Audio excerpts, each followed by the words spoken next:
It's good to come with opinions and start conversations while we wait to get started.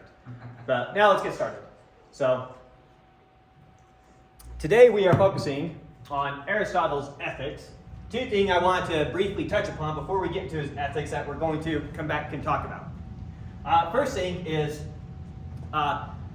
his metaphysics. You are essentially what you are. So your essential characteristics dictate exactly what you are. You are essentially a human being. So when we set up a system of behavior for human beings, it's got to take into account your actual nature. We can't set up some system of ethics for chimpanzees and have it take into account knowing general relativity. And we say, this chimpanzee doesn't know general relativity, therefore he's a bad chimp. So any system of ethics that we set up for something has to take into account what it actually is.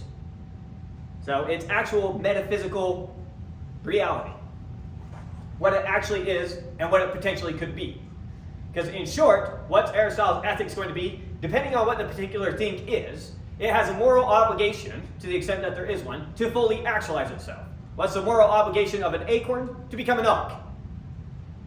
That's what its moral obligation is. And what's your moral obligation? For you to become fully actualized. And so we're going to be delving into what exactly that would mean relative to man. The second thing we're going to have to make reference to is his psychology, in particular his division of the soul. Because as a man, one of the things that's unique to you is your soul. So not only do you have a vegetative soul, like plants do, you also have the sensitive soul, like animals do. Inside his ethics, he's going to refer to this as your appetitive soul. The part of you that has appetites and seeks to satisfy those appetites. So he's going to talk about your vegetative soul, your appetitive soul, that's the same thing as your sensitive soul, and then finally your rational soul, the rational part of your soul. So we got to take into account your human nature, and we got to take into account the soul that you possess in virtue of being a human. And with that, we're going to start the ethics. So fast forward here to ethics. The work we're going through here is Plato's... Oh, go ahead. I think you missed a slide. Okay. Always we're checking. Because I did skip one in our geometry class, and I'm kicking myself for it. Yes, the one about vacuously true statements. But ethics. So the work that we're going through here is called Nicomachean Ethics. It's one of Aristotle's two major works on ethics. We're only going to focus on one. It's generally viewed as his more complete work anyways. Second thing to mention is for Aristotle, ethics is like a preamble to politics. He views them as kind of one and the same thing. So, those two side notes, and now let's start with it, with his opening line from the Nicomachean Ethics. Every art and every type of inquiry, and likewise every act and purpose, seems to aim at some good. Good so far? Everything we do seems to aim at some sort of good. Every inquiry seems to aim at some sort of good. Knowing some knowledge or accomplishing some end, something that seems good to us. So every art and every type of inquiry, and likewise every act and purpose, seems to aim at some good. And so it has been well said that the good is that at which everything aims. Good so far, right? Makes sense? Sounds quite a bit like Plato so far, right? Okay. Since there are many arts and sciences, there are many ends. What's the end of medicine? Producing health in the body. That's what you're after in the art of medicine, right? What's the art of war? To try and achieve victory. What's the art of economics? To try and cultivate wealth, etc. So every art and every science has its particular aim. What's the end of geometry? Going through the course geometry? Geometric knowledge. Whatever it is. Okay. Where one art is subordinate to another art, the end of the master art is always more desirable than the end of the subordinate arts, since these are pursued for its sake. What does he mean there? An example is bridle making compared to horsemanship. What good is bridle making without horsemanship? There's no such thing as people riding horses. Why are you making bridles? Maybe you think it's fun to make bridles, but what he's saying here is the ends of horsemanship are superior to the ends of bridle making. Right? Because bridle making exists for horsemanship. And horsemanship, relative to soldiering, soldiering is superior to horsemanship if you think about horsemanship as preparing a cavalry unit. And soldiering is subordinate to war. What good is soldiering? What's more important? Having well-trained soldiers or winning the war? The end of war is more important than the end of soldiering, is more important than the end of horsemanship, is more important than the end of bridle making. General, we lost the war, but our bridles, they're fantastic. Best around. Nobody cares. The important end was here. All right? That's what he means. So then the ultimate end, that which we desire for its own sake and not as a means to some other end, will be the good or the best of all things. So what's the good we're aiming at? We're getting into ethics, so we're talking about the good. What's this good got to be? And that's what he's getting at. Stimulating you to start thinking about this good. So he thinks there's an ultimate good that surpasses all of others. We'll get to that.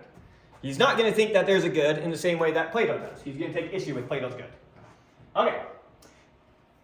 So, we've got all these arts subordinate to other arts, subordinate to other arts. What is the most vaster art? What's the art over all arts? For Aristotle, it's politics. Politics is the art over all arts. Politics meaning the way that the actual city-state is run. Everything else that is done is ultimately done for the sake of the city-state. He's thinking about city-state as the top political unit here. Right. Okay. It rules over war, economics, rhetoric, etc. It is politics that makes use of all the practical sciences and determines what sciences a state ought to pursue and to what extent. It rules over how the state is governed and what people in the state do. So it's the most master of the arts. Everything else, everything practically that we do, is ultimately for a better polis. Why is politics capitalized? It's a term of sense. And Not always. No, I mean, even for In the second one. like so Ah. the next like 3. I don't know. Put emphasis on it. Okay. That's how I typed it. Yeah, because that's how I typed it. Thus, the end of politics includes the end of every other practical science. Anything you do for some practical aim, anything you do to ultimately make life better, is ultimately trying to make the life of the polis better. The what better? The polis. The polls? The polis. The city. The state that you are a part of. The political structure that you are a part of. That's the first time I've heard that word, pollist. Polis.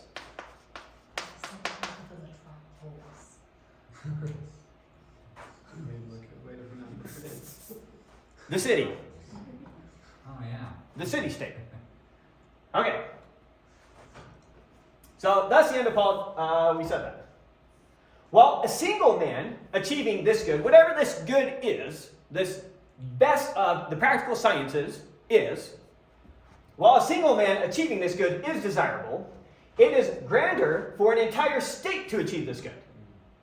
So in this way, ethics is like a sub-branch of politics for Aristotle. It's good for you to achieve the good. It's even superior if your entire city-state achieves this good. Whatever this good is that we're after. Good so far? Okay, so now we're going to focus on how the individual can achieve this good. Since in ethics, we can only work with probable premises, we can only come to probable conclusions. In other words, well, it is usually a good thing. If I go find some drug addict, I give him 10 grand, and he uses that to go purchase drugs and overdoses, I didn't do him any favors by handing him that money. On the other hand, there could be someone else that's just in a tight spot, and they need the 10 grand, and it can make a huge difference to their life and do them a lot of good. So it's usually a good that you get the wealth. But not always. There's always these exceptions, which makes politics, or which makes ethics, such a difficult field of study. You don't get these definite rules that you get to derive all your conclusions from. So, we're forced to work with probable premises, and we can at best come to probable conclusions. And that's just the nature of the field. Pulling this exactly from Aristotle, I'll give you his words. For it is the mark of an educated man in each kind of inquiry, just so much exactness as the subject matter admits of.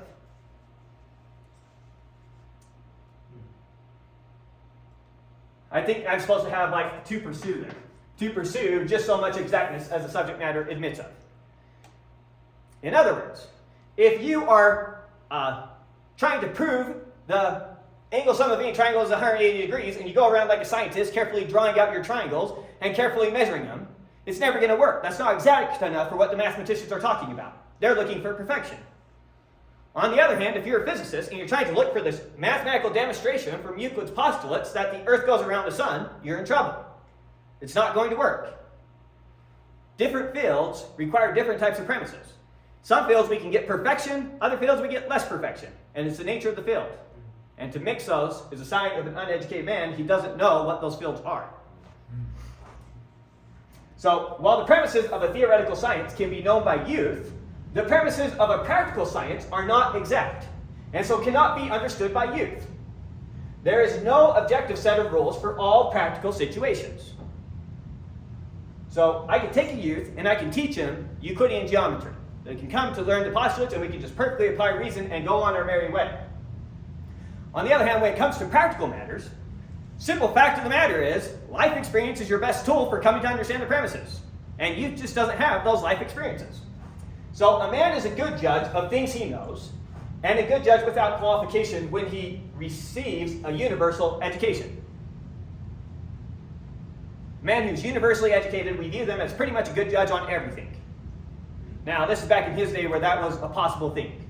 Nowadays, there's too many fields to get a universal education.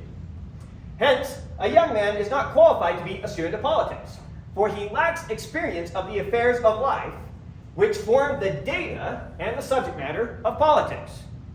Remember how Aristotle goes about with his thinking. You've got to start by inductively reasoning to your premises on a bunch of experiences.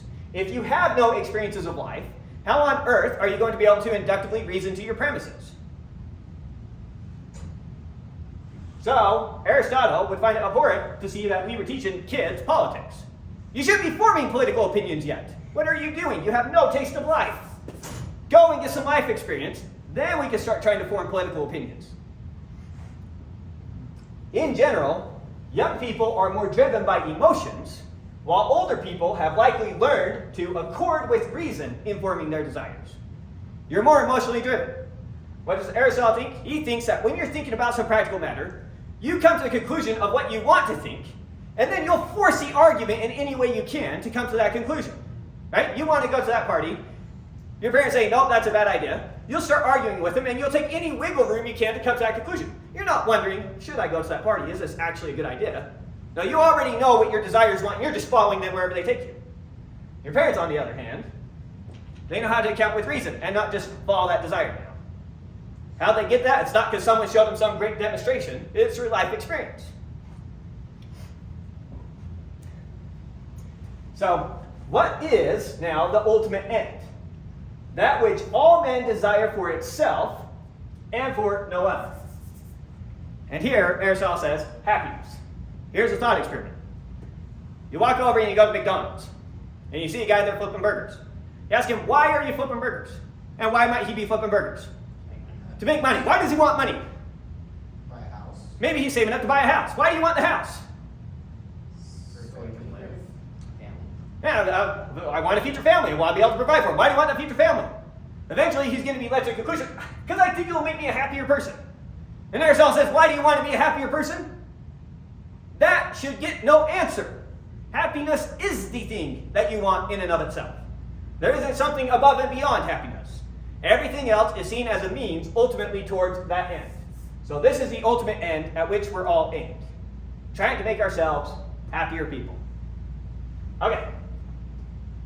So now, while everyone agrees that happiness, should probably say a little bit about this word. Understand that we're reading a book translated a while back. And the word that was chosen at the time in English to translate that word is what stuck. Unfortunately, since then, psychologists have largely hijacked that word to mean a state of having your desires satisfied, being in a state of being content, rather than being ethically satisfied. Same with definition for happiness. For how they use the word happiness. And so, a person who has just quenched their thirst, engorged themselves, eaten all that food, just satisfied all their desires, and they're laying there, nice and content, compared to a man who's out there working in the field, he's working for his family, he's got a good job, he's doing the things he needs to do, maybe he's got some pains in his body, that doesn't bother him. He's a happy person with a full life. The other person has nothing going for him, but hey, their desires are satisfied for the moment. So we don't mean having your momentary desires satisfied. We don't mean that kind of contentment. Since there's been this confusion with the word, people often translate the Greek word eudaimonia.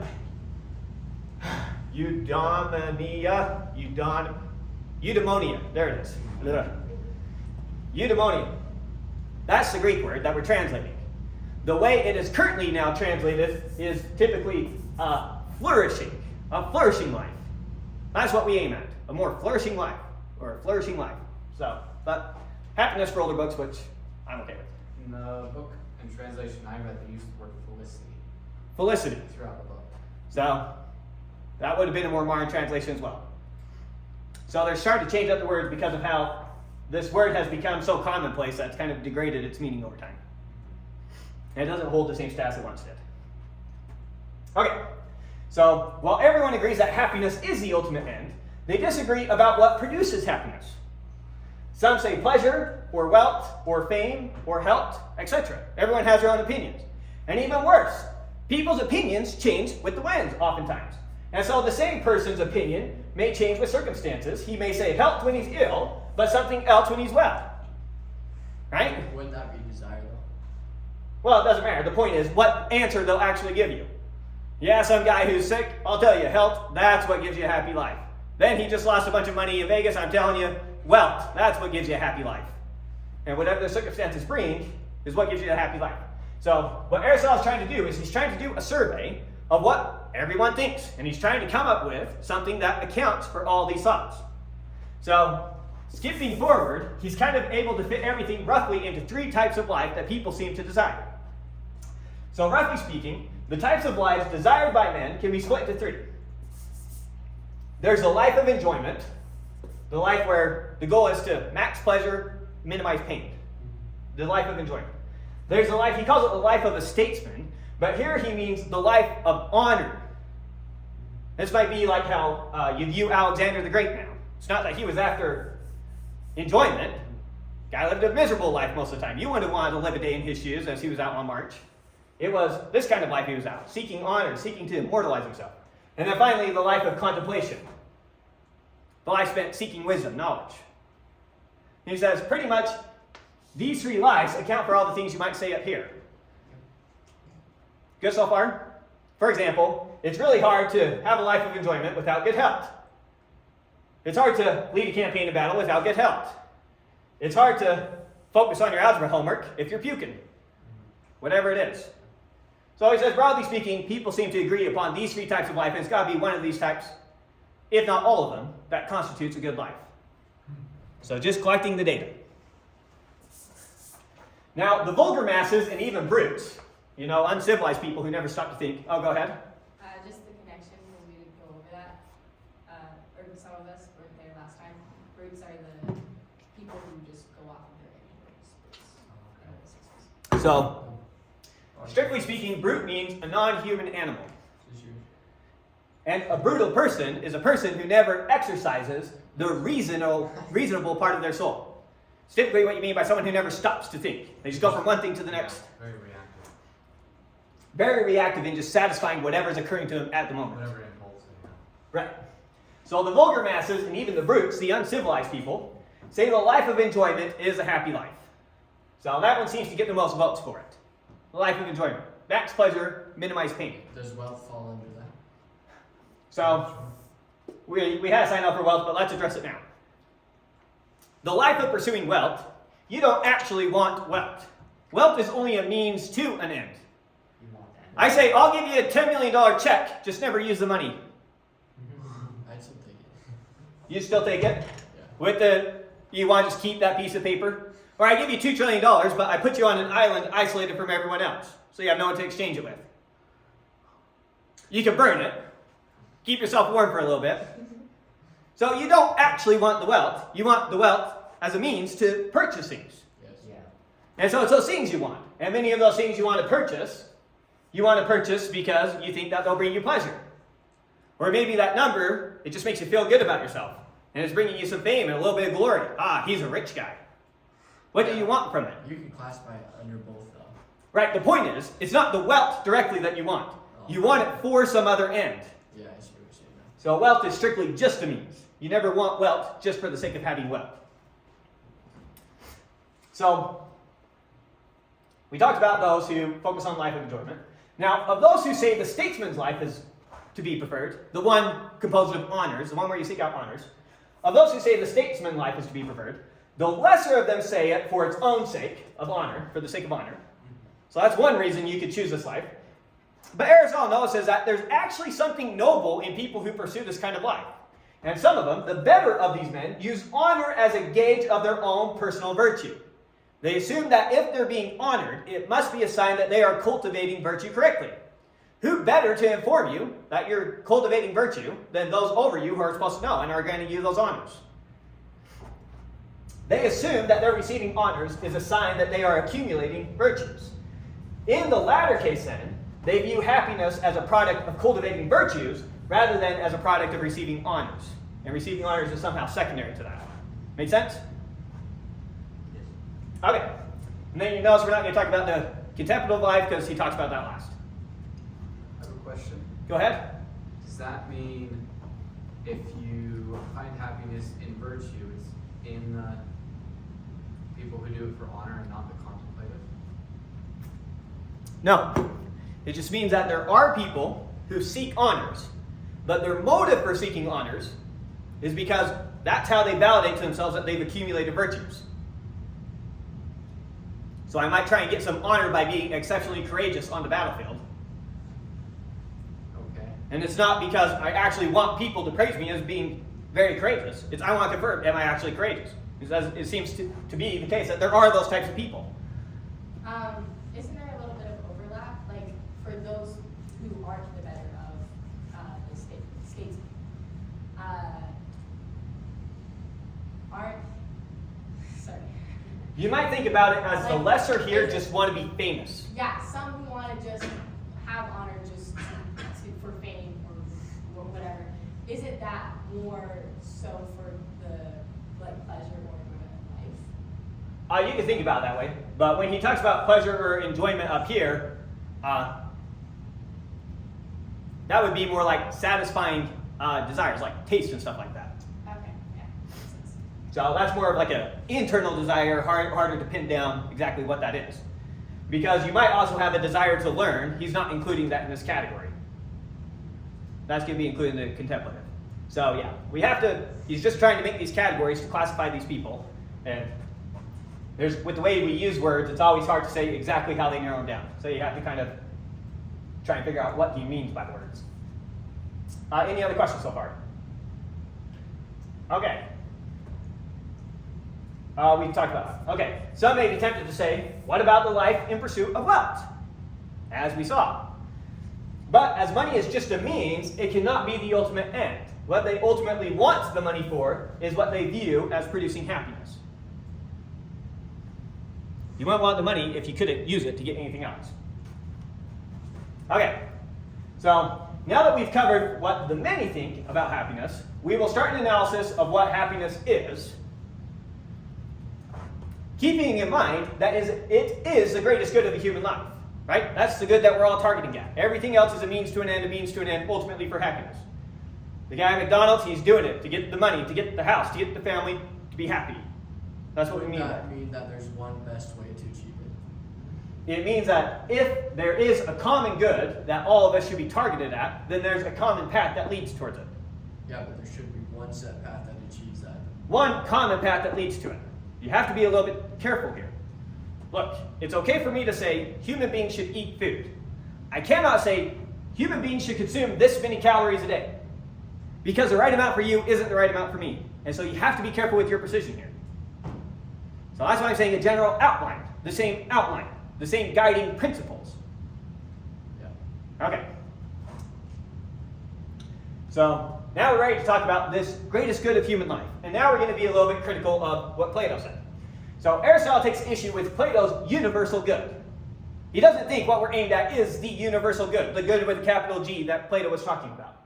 He points out that there is a good in each of his 10 categories. You remember going back to the 10 categories? All the way back at the beginning, first book of Aristotle, we went over his categories.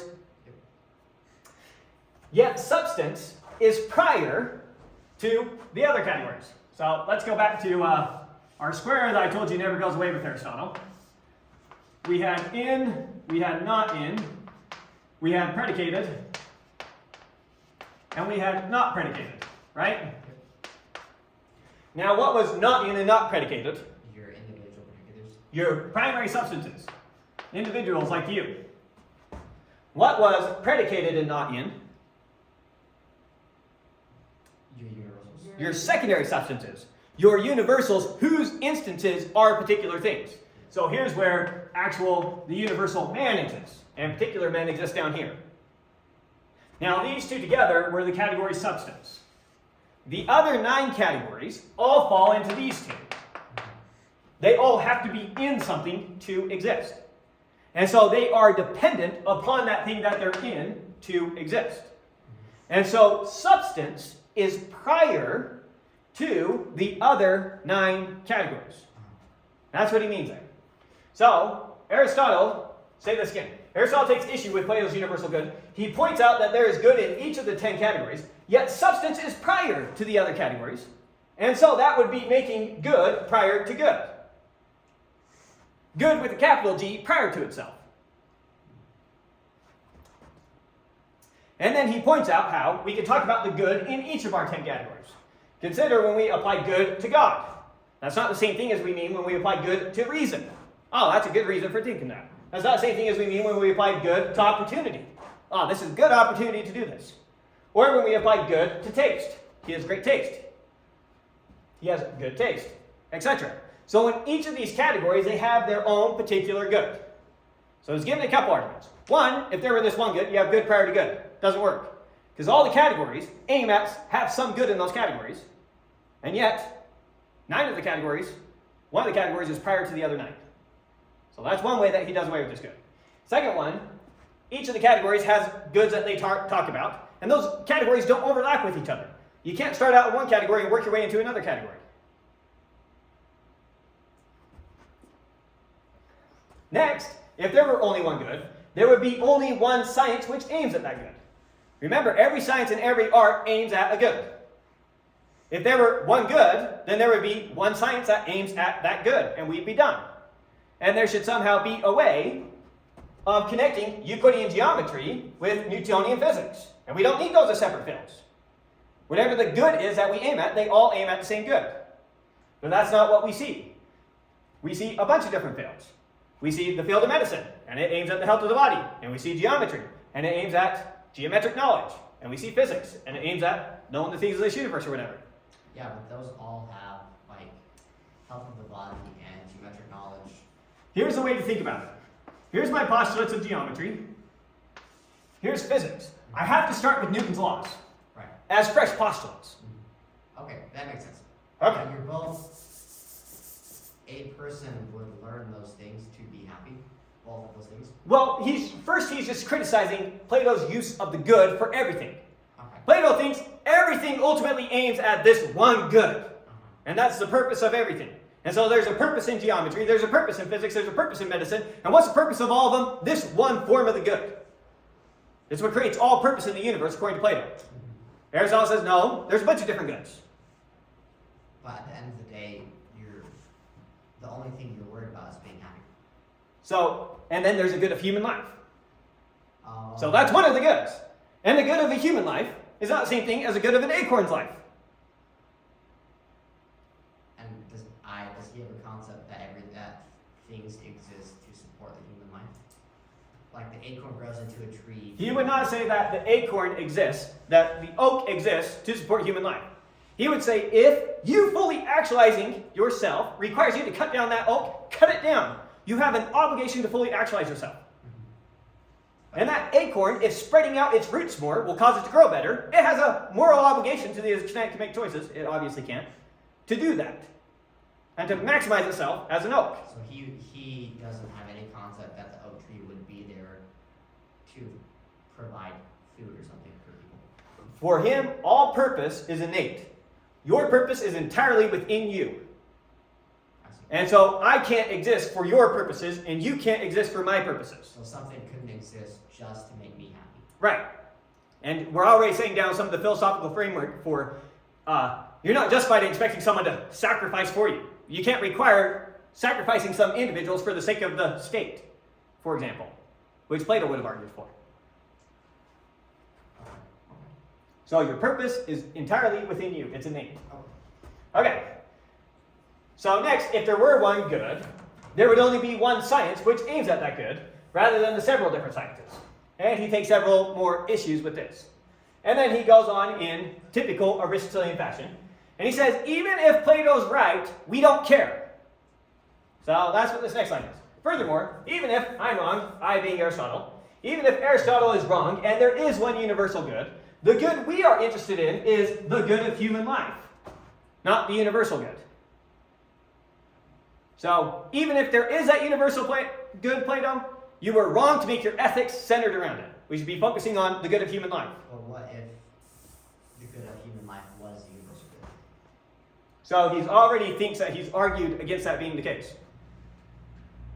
Because the good of human life is just one amongst many goods.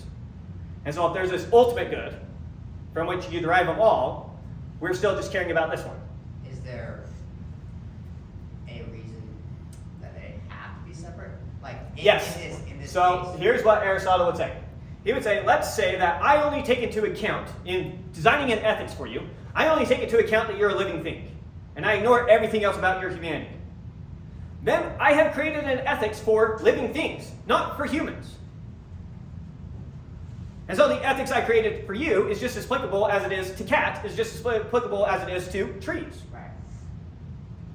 And so it can't be this all-encompassing good that we're talking about. It's got to be something peculiar to humans. That doesn't apply to cats. That doesn't apply to dogs. So it's a particular good. Can't be the universal. Make sense? Yeah. Okay. So there's his issues with Plato. Did I do two? No. Okay. So now, I guess that's right. In every art, there is an ultimate good sought. In medicine, it's health. What is the good sought for relative to human life? So we've decided the good we're looking for is the good of human life. What is this good that we're after? So another way he's going to come at this, he's making another argument for it being the good, or a happy life. So second way, coming at the same thing. So the good that we're talking about is the good sought for relative to human life. What is that good? He's now going to come at a different way, doing a classification of all the goods that we talk about. And talk about which one of them is the most desirable, and it's going to come out happiness. So his classification of goods. There's three types. There's goods that are desired as means, but not for their own sake. You never want money for the sake of money. You want money because of what you can use it to accomplish. Or another one that might come in this category, surgery. You go and get surgery. You don't go get surgery because, man, that feels good to get that surgery. You go and get surgery because of the consequences of getting surgery. Getting surgery is a means to being able to run again, or whatever the surgery is meant to accomplish. So there's goods that are desired as means, but not for their own sake. You might think about if there's a particular food you eat just for your health, but it tastes nasty, that would come in this category. Now, there's goods that are desired as means, as well as for their own sake. Here, Aristotle says everyone agrees the virtues are. You want to be courageous, both because you think it will help you live a better life, and also for the sake of being courageous.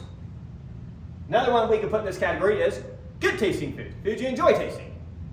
It's desired as a means to keeping you alive. You're glad that you have the food to keep yourself alive. On the other hand, you also just enjoy eating that delicious food. And then finally, there are goods that are only desired for their own sake, never as means, only as an end. And in this category, he says happiness stands alone. It's the only thing that's desired as an end in and of itself. Everything else is desired as a means to some other end, if it's desirable. Every other good. And so, the good we are interested in must be the most final of these goods, and not a means to some other good. And so once again, must be happiness. Direct quote from him. Happiness, then, is something final and self-sufficient. When he means self-sufficient here, he doesn't mean if I stuck you on a rock in the middle of a desert somewhere, you're okay. He means self-sufficient by you've achieved a state in life where there's not really much that can be added to it anymore. It's been achieved. You've done it. and is the end of action. So happiness then is something final and self-sufficient and is the end of action. Ultimately, all the actions we take, we're trying to make ourselves happier people.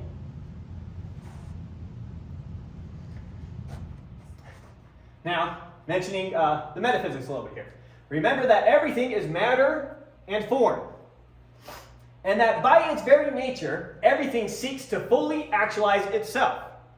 By an acorn's very nature, it seeks to become an oak. By this chalk's very nature, it seeks to be to the ground. And so the ethics of this chalk dictates you ought to fall. That's a good piece of chalk. It does what it ought to. So, since we are establishing an ethics for man, we must start with the facts of human nature. Right? And so, what do we know man is? Man is a rational animal. That's Aristotle's definition of man. And those facts peculiar to humans are rational soul. In other words, we can't be too broad in the facts we take into consideration. If we just took into account that you're a living thing, we would be creating an ethics for living things in general, and not an ethics for humans. We're looking for an ethic for humans. We're looking for how humans can maximize their lives, can fully actualize themselves, and so we have to work with the facts of humans. And so we have to take into account everything that makes a human human, but only your essential characteristics. Ish. Sometimes accidental properties can help you maximize your essential ones.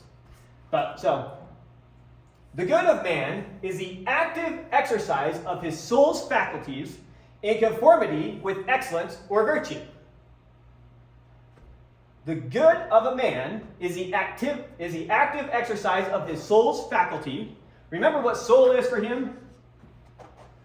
You have three parts to it, but the analogy he gives is if I stamp wax into a particular form, the shape that the wax is in is the form where is the soul, where the wax is the body. It's the form that it's in.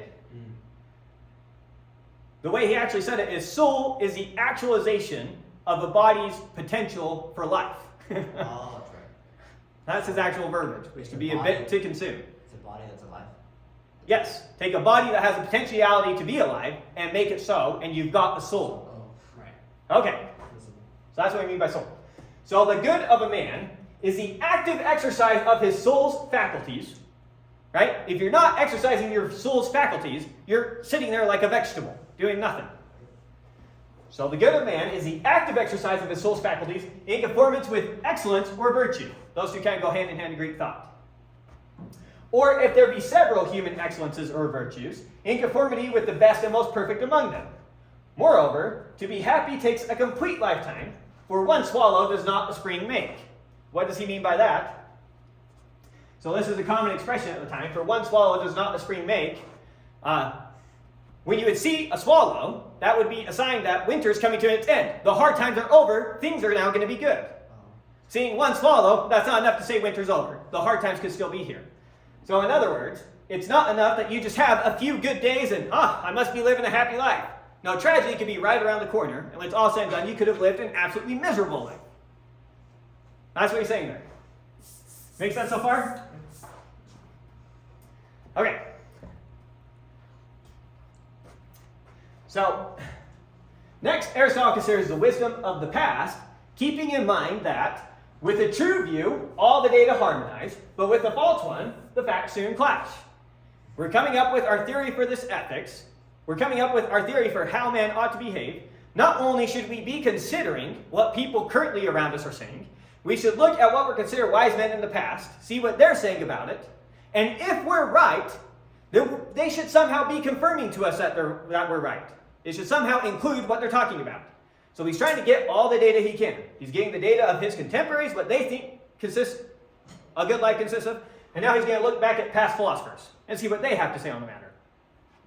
Because if we're right, pretty much everyone should in some sense agree with us. So, we give a classification of goods by past philosophers. They split it up into three categories. There's external goods. An example of an external good might be wealth, or friends, being in a good society.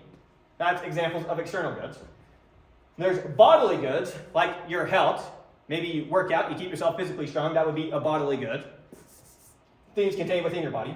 And then goods of the soul, which are called virtues. Those would be like courage, temperance, wisdom, those types of things.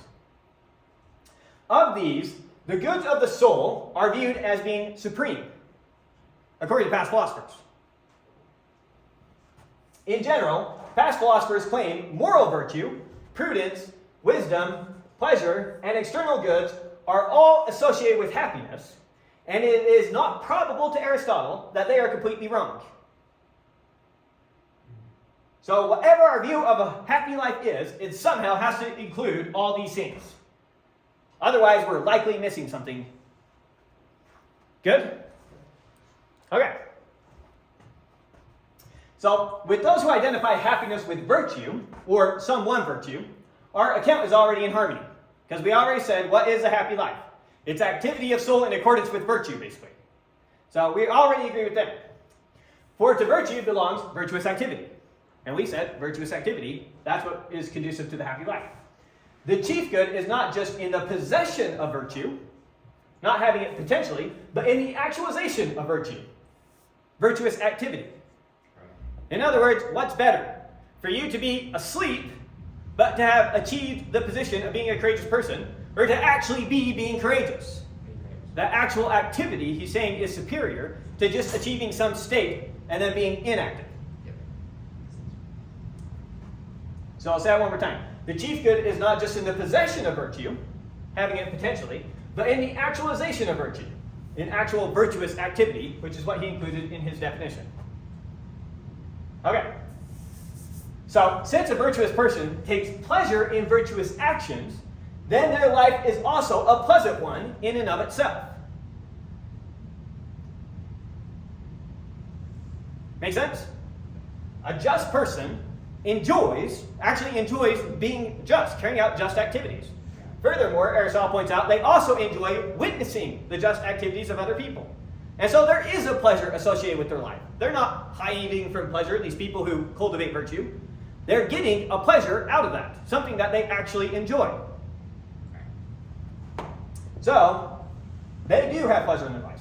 Finally, since activity is necessary to a happy life, the external goods help enable virtuous... Finally, since activity is necessary to a happy life, the external goods which help to enable virtuous activity are also necessary.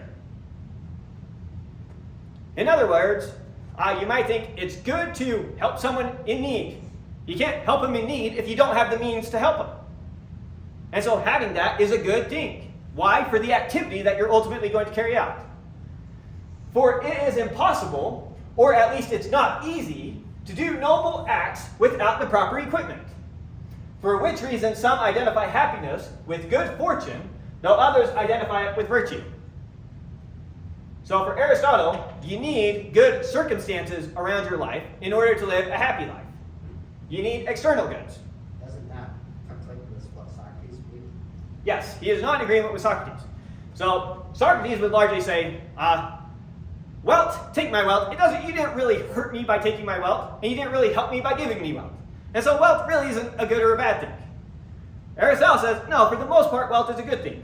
That's why it's good when you give someone wealth, and it's bad to take wealth from them. And so if I rob you, I'm actually taking resources away from you that you might have used to carry out virtuous activity. Right? But that person can still be happy. What person I got robbed? They can still be happy. So he's not saying that it is impossible, or at least it's not easy, to do these things without the external goods. So it's not that you cannot be happy and live a life of poverty. It's just harder for you to live a happy life if you are impoverished. It's not impossible for you to live a happy life as a slave, but it is much harder for you to live a happy life as a slave. And so it's better that you're free. And objectively so, according to Aristotle. This is one of the problems that you get with when you get to the Stoic ethics. They want everything to just be internal. And under their ethics, how do you justify, I shouldn't rob you? So Aristotle has a justification because that money could have helped them live a better life. And so you rob them of that. So, did we cover all this? Yes. I think we did. Any other questions so far? Okay. So now, how do we get this happiness? Is happiness then acquired by learning? Do we get it by habituation? Or is there some other sort of training that does it? Or is it just a consequence of chance and good fortune? We're very confused. Something comes up a lot in history that confuses a lot of philosophers. And what they see is great men who live fantastic lives have kids who live awful lives. Yeah. And how on earth is this happening? How is it that that isn't somehow being passed on to the kid every time? So they're very interested in what seems to produce this type of happiness. For Aristotle, all these could play some role, but what we know for sure is that happiness is a virtuous activity of soul of a certain kind. That's what we've got so far. So, a virtuous activity of soul of a certain kind. Of the remaining goods, some must necessarily pre-exist as conditions of happiness, and others are naturally cooperative and useful as instruments. So we need virtuous activity of soul, maybe underline that activity of soul. We need to be able to actually carry out actions to do that. Which means there are some preconditions. You need some amount of wealth, according to Aristotle. You need some amount of freedom. You can't be a slave and live a good life, or at least it's a very difficult thing to do. That's one of the pre-existing conditions. First off, you need your life. Hard to live a happy life if you're dead. That's true. So, two of the main ones he hits is life and liberty. Those are necessary conditions for the pursuit of happiness. So Aristotle / Thomas Jefferson was saying. And then there are other things that are naturally cooperative and useful as instruments in carrying out your activity. And so you want those things too. It can very much be the case that having a good reputation gives you a chance to do some good for the city that the city would have otherwise let you do. As an example. Okay. So now, when can we call a man happy? That's the question. When have you achieved happiness? You're going along in your life and there it is, he got it. And from here on out, we're good. So when can we call a man happy? Since many changes may occur in life, we cannot call a man happy until the end. I'll give you a more modern analogy. He gives one, but I'll give you a modern one. Imagine you're watching a football game. After the first quarter, is it a good game? When do you know it's a good game? After halftime? After 3 quarters? This time. Poor Falcon fans watching the Super Bowl against Patriots know that 3 quarters of good football does not make a good football game. And how that game ends very much determines whether or not it was a good or a bad game. And so you cannot call it a good or a bad game until the game is completed. In the meantime, all you can say is, it has been a good game thus far, and if it continues in this way, it is likely to have been a good game when it's all said and done. Is it like accumulative? It is accumulative, but subject to change.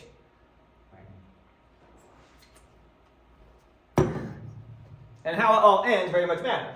It's often the premise for setting up a tragedy. Things are going great, oh no. Right? Yeah. And if you just don't finish whatever it is, it's a good play. Or at least he was happy. Right. So let it go too long and you never know how things could change. So we're in a weird position. Do we call them happy when they are dead then? So here we're saying that you can't call them happy while they're alive. Are they then happy when they're dead? Well, that's ridiculous. We call happiness an activity of soul. What kind of activity are they doing when they're dead? Their soul's gone. Remember, soul, for Aristotle, the way he's using soul, it doesn't exist after you die. Right. That would be the active part of your mind that exists, but not the soul. And we're talking about an activity of soul. So we've got this absurdist. So then happiness is not, when they're dead, then happiness is not an activity of soul, which gets us in trouble. So we can never really say someone's happy. All we can say is once they've died, wow, they led a happy life. Well, you can So it's never something you can ever rest in and say, there it is. You can call them happy at a moment. at a time though. You can say that they are on track to live a happy life. That's what you can Well, say. it's like the football game. Another analogy that's often given is someone putting on some performance. And so far, all you can say is that they've done a good job putting on the performance so far. Maybe they're about to make a huge blunder. It's going to be absolutely embarrassing and dreadful for them.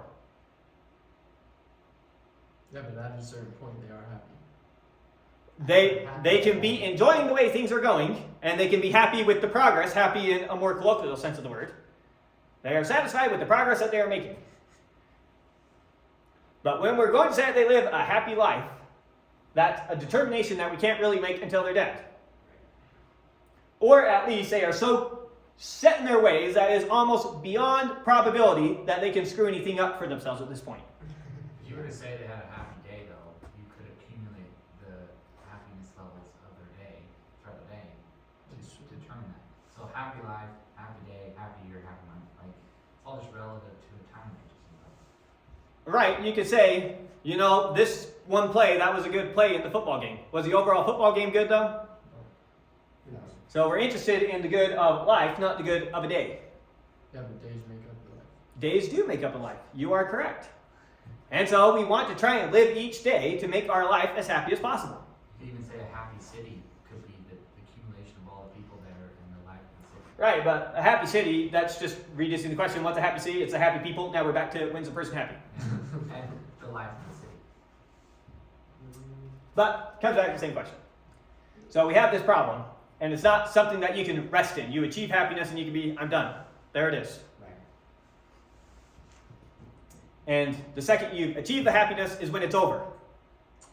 The second that they achieve the victory is when the game's over. And nowhere during the game did they get to enjoy the victory. They can enjoy working towards a victory, but the second you get to enjoy that victory is the second the game's over. Is this to solve paradigms where people make temporary choices to gain temporary happiness? It's not trying to solve a paradox. It's trying to say, what's a happy life? Well, it's And just- when can we put that title on it? A lot of people, for instance, go get in debt to live a temporarily happy moment in their life, only to later, Right. So Aristotle would say that's a very foolish thing because your life is your life. Yeah. And the overarching progress of your life is a miserable one. You made a bad decision that led to a miserable life. As good as that one day was. You sure loved watching that swallow. It's still winter, I'm sorry. Okay, I think we did that slide, right? Okay, so since happiness is activity of soul in accordance with perfect virtue, we must consider the nature now of virtue. For perhaps we shall thus see better the nature of happiness. So now we're going to look into virtues. I hope we decided it's not an activity of soul. No, that is what we've settled on. Happiness is an activity of soul in accordance with virtue. But the last slide you just said it can't. No, I said we can't call a dead man happy because there's no more activity of soul. And happiness is an activity of soul. So you can't ever be happy. It's never something you can rest in. It's the same way as you can never enjoy, when you're playing a football game, what's the goal of the football game? To win. You can never enjoy the win while playing the football game. It's only when the game's over that you get the win. Yeah, but you're winning. You're winning. And so you can enjoy being on track to have won. You can enjoy being on track to have lived a happy life. But you didn't achieve the goal of a happy life until the life's over. Well, so far you have one though. Isn't that enjoying being on the path to happy life? We're calling that happiness? Now, not the way that he's using it. It's the end. Your end is not to live one day happy, like Parley's example. Don't take out a bunch of debt and celebrate it big tomorrow. You got the rest of your life to worry about.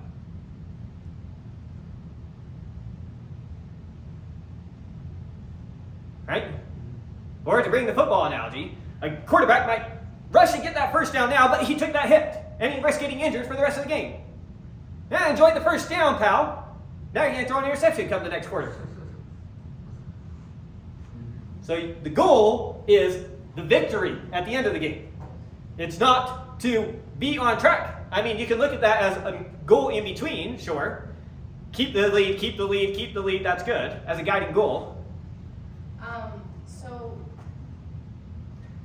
I feel like though, like, isn't it the majority of it is happy, and that's what makes it happy? So even then, I would reference you to the Falcons versus Patriots.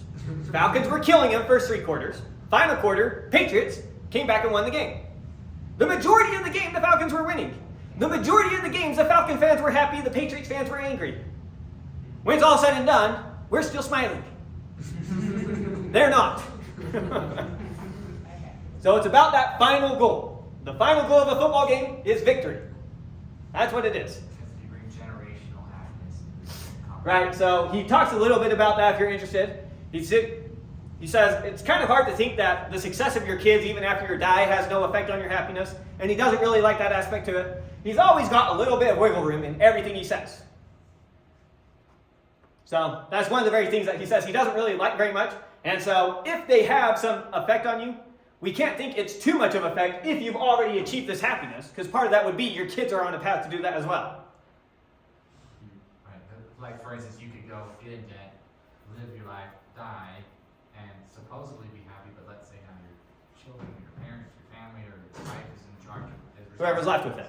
Could, in a way, not be what he's referring to. Right. So he does want to take that into account. He's just not quite sure how to do it. And so he's saying if you did everything right, then the chances of those things happening should be very much mitigated. So we're going to try and maximize your chances towards a happy life. And maybe even if you do everything right and you follow all the rules, maybe somehow, some way, everything just turns against you still. Sorry. That's also possible. So he's just laying out the path. You want to maximize your chances of living a happy life. That's what we're after. Okay.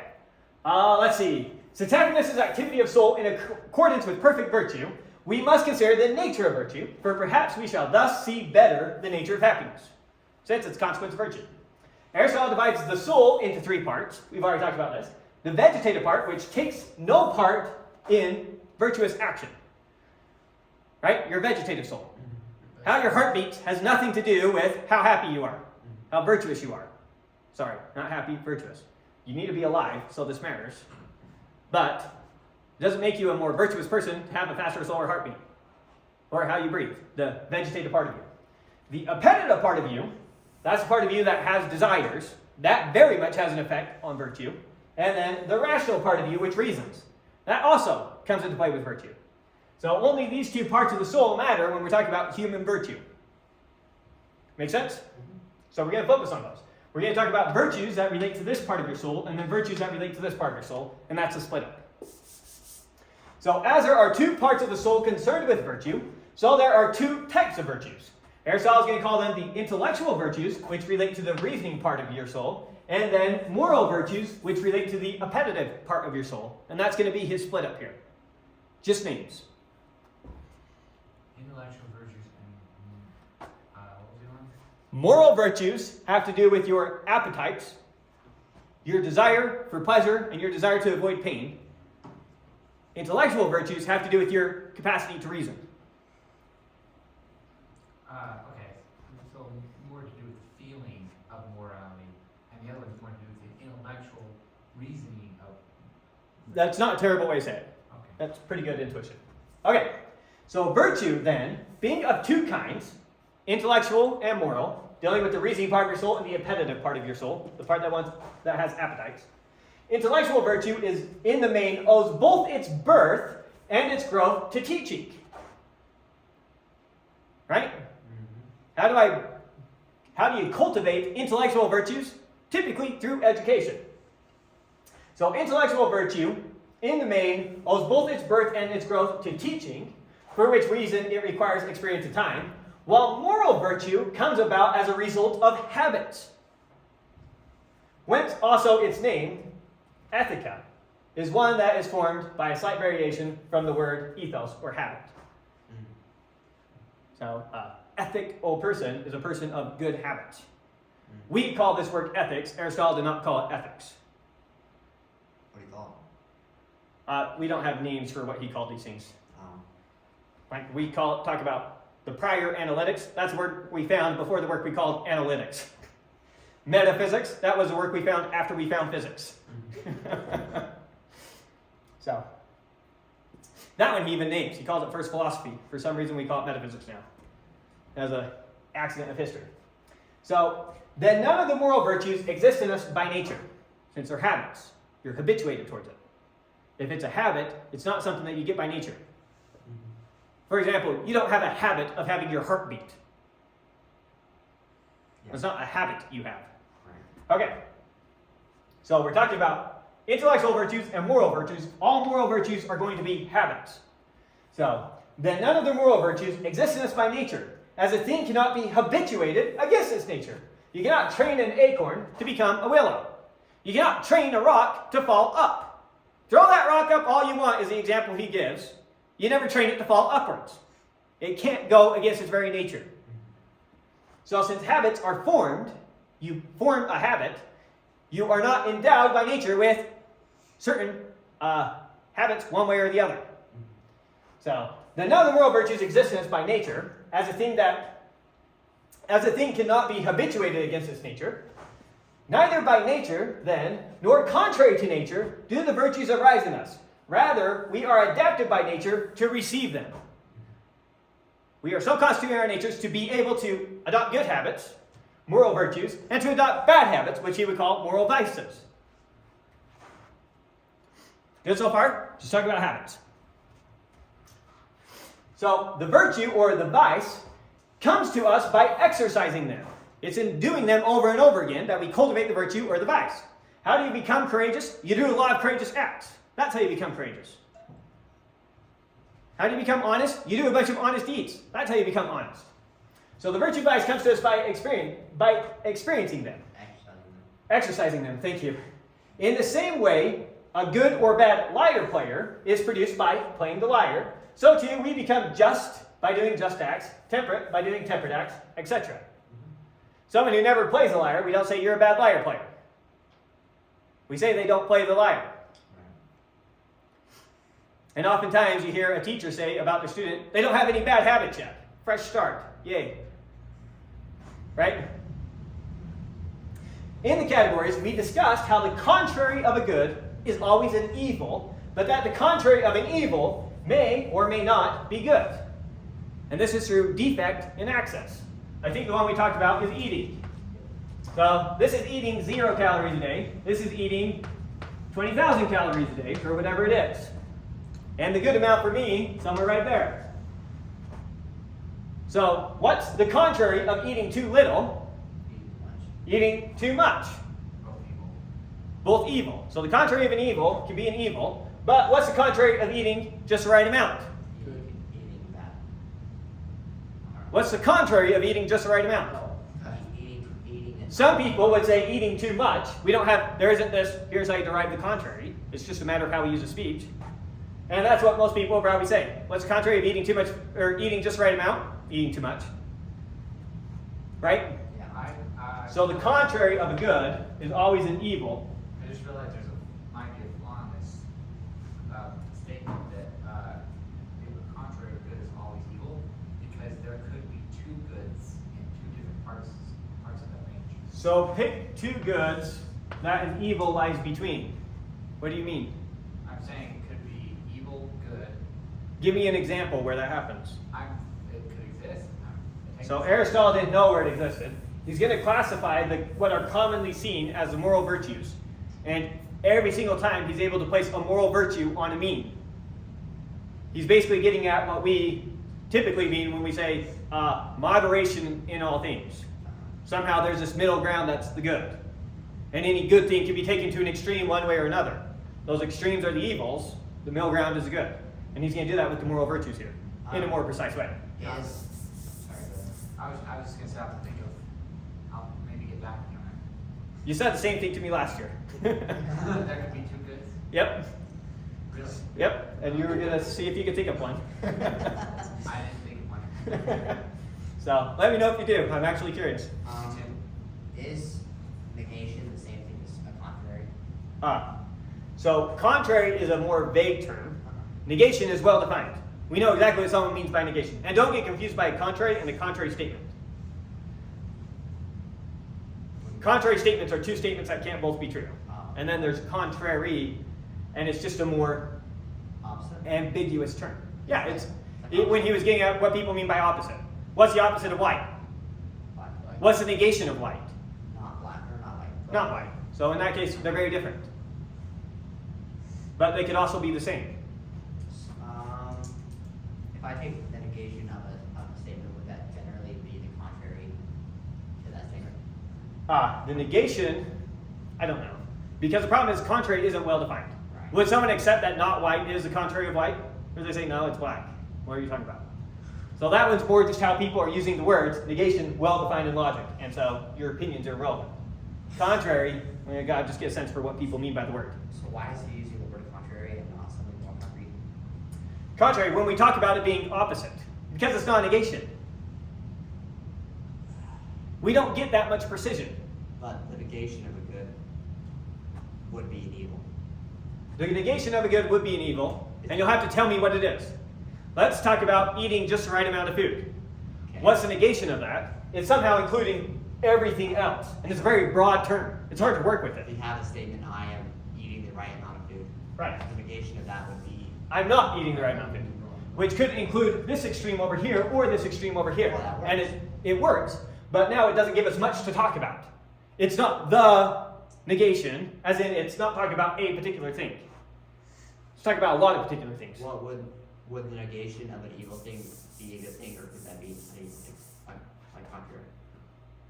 If I negate an evil statement, like I'm eating too much food, So you could always say the negation of a good is an evil. but you can't. Okay. You can't say the negation of an evil is a good. What's the negation of I'm eating way too much food? I'm It eating. includes you're starving to death.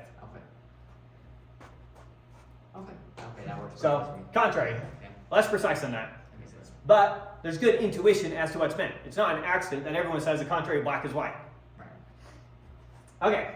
Did I do this one? No. Did I do this one? In the categories, we just, oh yes. Okay, so we're right here. So Aristotle places each of the moral virtues on a spectrum, advocating the mean as the virtue, and the excess and the defect as vice. So one example he does is courage, and he puts that as a mean between being a coward and being rash. A rash person is one who doesn't consider the dangers at all, and just runs off doing things in a very dangerous way. That's not good, that's not smart, that's a bad thing to do. On the other hand, the coward is a person who will undergo no risk at all. And so there's a mean somewhere in between there called courageous, that is the virtue. And so he's going to place each of these, he's going to give a list of the moral virtues and show how they're each a mean between two extremes. That's what he's up to. We'll see that on the next slide here. And so people become habituated well by first performing actions that are virtuous, possibly because of some guidance, and in turn, these habitual actions then start to become virtues when deliberately chosen. In other words, it's worth it for you to get your kids to just start forming habits early and doing it just because you're telling them to. They have no idea how it may or may not be benefiting their lives. They're not actually deliberately choosing those things. They're not deciding, should I get up right now or should I stay in bed? You say, kid, get up, let's go, breakfast, come eat. And you make them do the things that they do, and you try and force your kids to get these good habits early on. And they tend to be able to stick that way. And then later in their life, they start deliberately choosing those things. So you get your kid a habit of waking up early, and then they might later in life deliberately choose to continue that habit. Or deliberately choose not to. Yes, they can always be vicious. Can't always guarantee that they'll be virtuous. So people become habituated well by first performing actions that are virtuous, possibly because of some guidance, and in turn these habitual actions then start to become virtues when deliberately chosen. So it's not a virtue until you're deliberately choosing it, but you can start forming the habit early. Because maybe when they start deliberating about their own choices, they'll go back on it. But it seems to be easier down the road if you get those habits forming early. Okay. I thought, no, still have a ways to go before we get to that. Let's see, was this one I just did? No, I don't know where that was. We did that. We did that. We did that. We did that. We did that. Okay, sorry. All right. So all the moral virtues are concerned with pleasures and pains. This is the appetitive part of your soul. So we're talking about the moral virtues are the ones associated with your appetites. What do your appetites want to do? They want to experience pleasure and avoid pain. That's your appetites. So initially, choosing virtuous actions may cause us pain.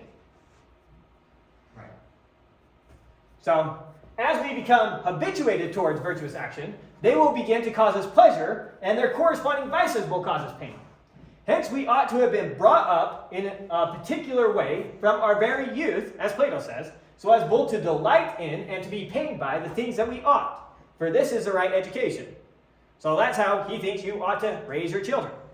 If they choose some activity for the sake of pleasure, make sure that they don't get pleasure out of it. Right? If your kid's throwing a tantrum to get attention, what would he say do? Go stick him in a room by themselves where they get no attention at all. Make sure that they got less of what they were after for that action. They're more pained by it than they get pleasure from it. Because they were doing it for some pleasure.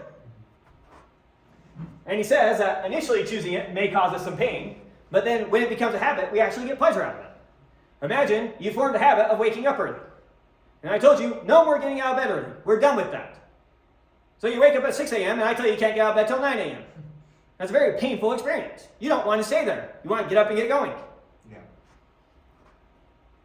Any questions about that? So, that's how I think you should bring up kids. Make sure they feel pleasure at the things they ought to do and pain at the things they ought not to do. And that's how you get them to start forming these habits. Go ahead. How do you determine what you ought to do? What a child ought to do? You pretty much have a good sense for it just because you know what the virtues are. You know a child ought not steal something. You know you don't want them to throw a fit. There's all sorts of things that you know that you don't want your child to do and things that you know that you want them to do. Well, if happiness was the goal, then it would just be whatever path would lead to happiness and most happiness. Right. Is your child more or less likely to live a better life if they form the habit of waking up early? More likely. More likely. How do we know that? Common experience. So you reason on your common experience to some conclusion about what is more conducive to a superior life, and then you try and put those habits in your child. And so you might advocate, you tell your kid, if you're up by 7, you can have pancakes for breakfast. If you're not, you're going to have oatmeal. Let them have pleasure at the good choice and pain at the bad choice, or whatever it is that they like and don't like. You say superior Then life, you you get mean that happier life. Right? six to make pancakes. Huh? You say superior life, you were a happy life. A happier life. Yes, that is what I always mean by superior life. I just wanted to make sure. Yep, good way to clarify. Okay. So it's by reason of pleasure and pains that men become bad, by pursuing pleasures when they ought not, or by avoiding pains when they ought not. So what's the example of avoiding pains when you ought not? He's not talking about just physical pains here. You go home and it's time to do your homework. That's mental pains. You don't want to do your homework. It takes effort to do that homework. The virtuous thing to do is to do the homework anyways. The vicious thing to do is to avoid going through those mental pains of having to figure out that problem. So pain isn't specific to some physical pain, and neither is pleasure here. That make sense? Okay. So Aristotle distinguishes 3 things found in the soul. He's going to talk about your passions, your faculties, and then your states of character. Passions, faculties, or states of character, and states of character, that's your disposition towards your own passions. This is with regards to the appetitive soul. Has these 3 things. You can get angry, which is fine. You have the faculty for becoming angry. And then finally, you have your disposition towards your own anger. Do you keep it under control? Okay. So, as we are neither blamed nor praised for our passions or faculties, no one blames you for the fact that you experience anger. That's not a good thing. That's not a bad thing. It's a fact of human nature. No one blames you for having a faculty for experiencing anger. It's a fact of human nature. What people praise and blame you for is your disposition towards your passions. How you handle your own anger. Virtue must be a state of character and not a passion or faculty, or related to states of characters and not related to passions or faculties. Make sense so far what he's saying? Okay, so in moral virtue, there is excess, defect, and the intermediate. For instance, both fear and confidence are, he says both, but less a lot. For instance, both fear and confidence and appetite and anger and pity and in general pleasure and pain may be felt both too much and too little, and in both cases not well. But what does a virtuous man do? But to fill them at the right times with reference to the right objects towards the right people, with the right motive, and in the right way is what is both intermediate and best. And this is a characteristic of virtue. So, with respect to anger, it's not good to never get angry. On the other hand, it's not good to let your anger control you. Instead, the right way to do anger is what he's saying right here. To use it as a tool, something you control. We have the saying, you should be slow to anger. We're not saying you should never get angry. It's a useful tool, but it also shouldn't control you. So that's how he's going to be with all his passions. Making sense so far? Now I think we got our table. Still no. While all virtues can be viewed as a mean between two vices, not every action or passion admits of a mean. Every virtue is a mean, but not every mean is a virtue. This doctrine of every virtue being a mean is often referred to as Aristotle's golden mean. And it's one of the ways that people attack him all the time. His philosophy, they say, well, Aristotle, committing adultery once a day is evil. Committing it once a week is evil. And so you're saying that the mean between them, committing it 3 times a week, must be the good. Which is not what Aristotle's saying. He's not saying just because it's a mean, it's a virtue. He's saying it just so happens to be the case that every moral virtue exists as a mean between two vices. So just because you can set up some spectrum doesn't mean that morality lies in between. But if you find some moral characteristic, then you will find an excess and a defect of that. That's what he says. That makes sense, the difference? Say it one more time right here. Every virtue is a mean between two vices, but not every mean is a virtue. There's no virtue between committing adultery once a day and once a week. It's all bad. So what's the mean relative to adultery? There isn't one. And so, actions like adultery, theft, murder, etc. have no associated virtue with them. You don't get to go put them on a spectrum and put a virtue in between. In other words, they're already extremes themselves. Here's how Aristotle says it. It would be equally absurd, then, to expect that in unjust, cowardly, and voluptuous action, there should be a mean, an excess, and a defect. For at that rate, there would be a mean of excess, there would be a mean of excess and deficiency. So in other words, he's saying adultery is already an excess. And so if you were to look for a mean of it, you're looking for a mean of excess. Or on the other hand, if you were to talk about some deficiency, you're looking for a mean of deficiency. And then resetting up your spectrum, you would have an excess of excess and a deficiency of deficiency. What you're saying is that they're just kind of cutting a spectrum out of the range and then saying, oh, that's being between that cut. Right. So that's exactly what Aristotle's saying. We're on our mean here. They're coming over to some extreme and saying, all right, let's set up our new scale. He says, no, you're talking about a mean of an excess or an excess of an excess. This would be the excess of the excess. This would be the deficiency of the excess, etc. That's exactly the way he's talking about it. You just need to zoom out. Yeah. And then you get them. So moral virtue is a state of character concerned with choice, lying in a mean as determined by some rational principle relative to the actor, the person carrying out the actions. Good? So far we got it there. Now here's this table that I thought was coming 4 slides ago. So here, he documents a bunch of our different passions, or spheres of actions is another way that they've said it here.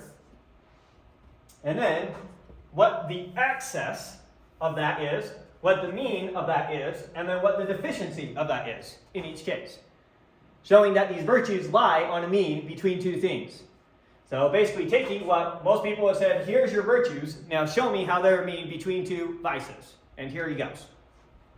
Okay, so starting with in relation to you feeling fear or confidence. So if you have way too much confidence and pretty much no fear, you're going to be a rash person. If you achieve the right balance, you're going to be courageous. On the other hand, if there is no confidence in you and it's pretty much just fear, you're a coward. Now keep in mind that we are looking at English words meant to capture what he meant at that time when this was written up. Which was, this one came from 1955. So some of the language can sound a little bit weird. So fair warning. Okay. Related to experiencing physical pleasures and physical pains, so not pleasure and pain as a whole, but just the physical pleasure and physical pain, then the excess would be licentiousness, over self-indulgence, consuming way too much. The mean would be temperance, consuming the right amount. The deficiency would be some sort of insensible person. You didn't know what to call it. Insensibility. Has to make up a word sometimes for what the thing is. Give you an example of this type of person. Some of the monks, to make sure that they would never experience any pleasure, before they would eat bread, would sprinkle ash on the bread. So it tasted disgusting. But they did it to keep themselves alive. To Aristotle, that is a very stupid thing to do. Experiencing pleasure is a fine thing. It's good to experience pleasure, just don't let it control you. So they almost take the experience of pleasure to a whole other extreme. And they're no longer temperate. Okay. Related to getting and spending, we have the prodigal son, right? The story of the prodigal son, what does he do? He gets his inheritance and he goes and he blows all his money. So, the prodigal person, someone who just blows through all their money, they don't use it wisely in any way. Then he has liberality. Liberality, he talks about, is someone who knows how to cultivate their resources and is ready to give them as needed. Not just spending it on anything that comes their way, but cultivates their resources and is ready to spend it as is needed. And then finally, you have the illiberal person, or someone who's meanness, who hardly gives away anything if they can help with it. Now he says that this is related to getting and spending in minor or in private actions. He also has a concept of getting and spending in major actions. Because in his day, it was very common that a private citizen would do something like donate a statue to a temple, for example. And so in regards to these major ones, there's a person who goes completely overboard, and he calls that vulgarity or tastelessness, right? They want to make sure that their one thing completely outshines everyone else's. Then there's a person who does it in a magnificent way. And then there's a person who cuts every corner that they possibly can. Right? Do we have to use marble? Can we use sandstone? Whatever. I don't know. Okay. Related to honors and dishonors. This one we're doing in reverse. First the major, then we'll do the minor one. So with the major one, there's vanity. So this is a person who did get some accomplishment, but takes way too much pride in their accomplishment relative to what they did. You did this, you're walking around like you did this. Then there is magnanimity, which is a person who has the appropriate amount of pride relative to what they accomplished. They have some pride in what they did. Yeah, I did a good thing. See, I did this good thing. But they're not vain about it. And then you have pusillanimity.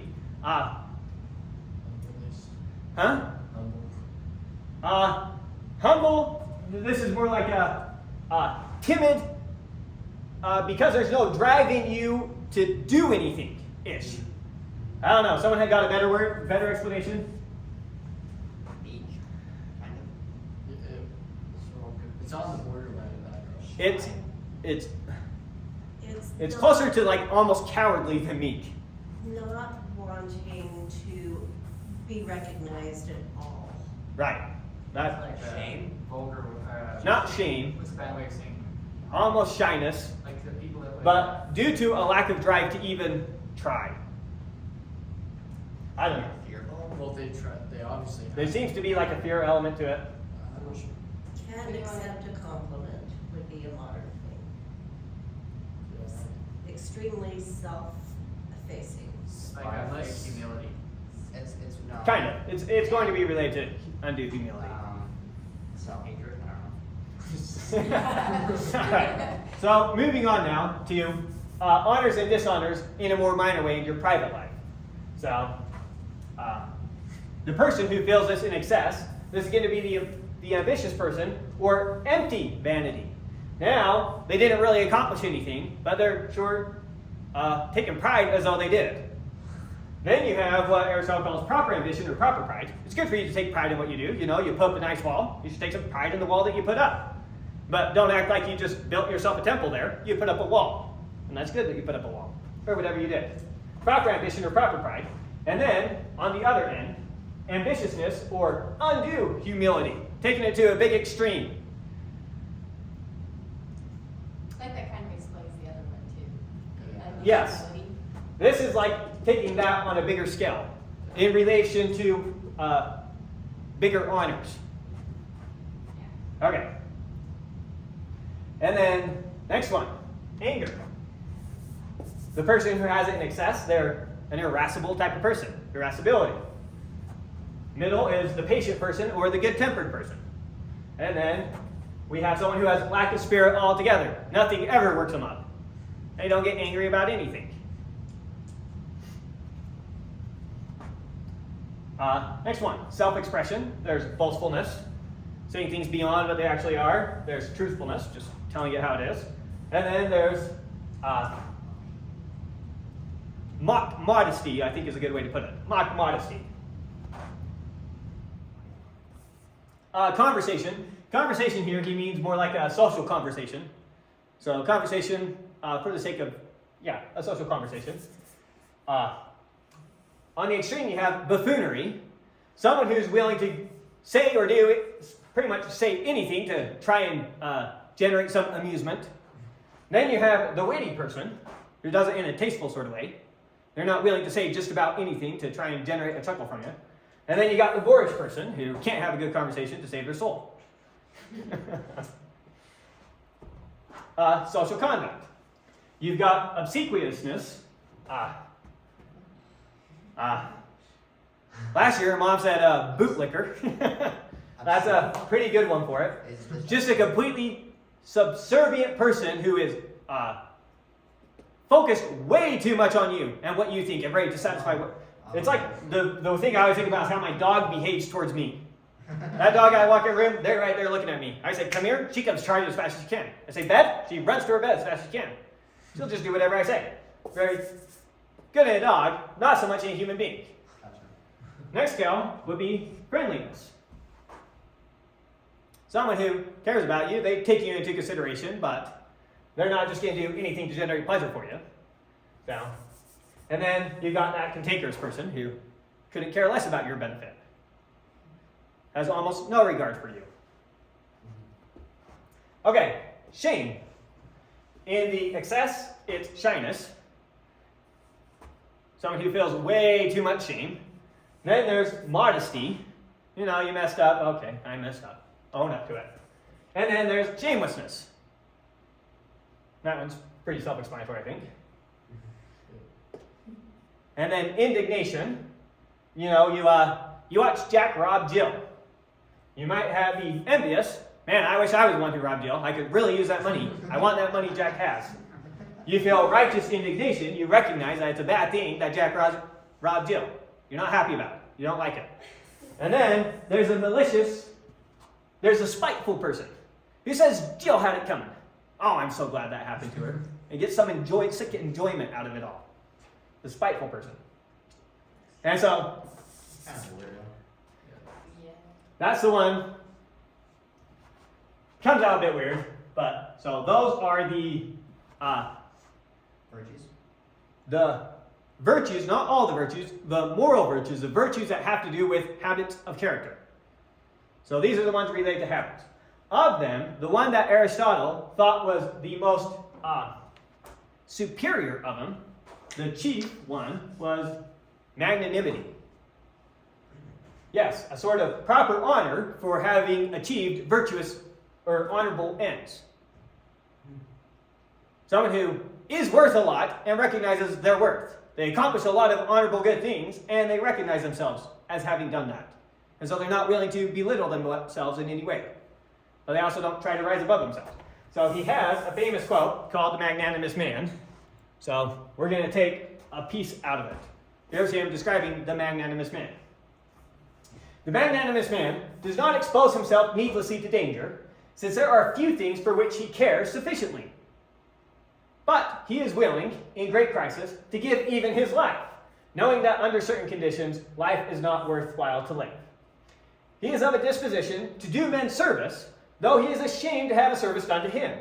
To confer kindness is a mark of superiority. To receive one is a mark of a subordinate, or of subordination. He does not take part in public displays.